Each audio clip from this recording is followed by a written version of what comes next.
లలిత నమోస్తుతే మణిద్వీప నివాసినే సర్వ విద్య సర్వ ఐశ్వర్య ప్రదాయిని నమోస్తుతే. శ్రీమాత్రే నమ. శ్రీమాత్రే నమ. మిత్రులందరికీ శుభోదయం. మిథున లగ్న జాతకులకి సోమవారం ఏ హోరలో పనిచేస్తాయనే విషయం గురించి మనం తెలుసుకుందాం. సోమవారం ఈ మిథున లగ్న జాతకులకి చంద్రహోర అంతగా రాణించదు. కొన్ని వ్యతిరేక ఫలితాలు, స్త్రీ వివాదాలకి దారితీసేటట్టు అవకాశం ఉంటుంది.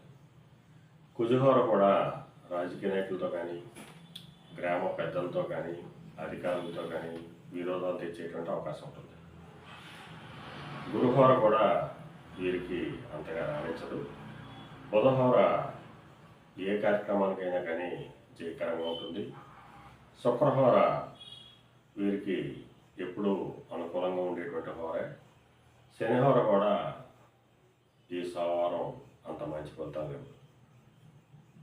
సోమవారం మొత్తం హోరాకాలంలో ఈ మిథున లగ్న జాతకులకి ఒక 2-3 గంటలు మాత్రమే సమయం బాగుంటుంది. ఆ హోరంలోనే ముఖ్యమైనటువంటి నిర్ణయాలు తీసుకోవాలి. మిగిలిన సమయంలో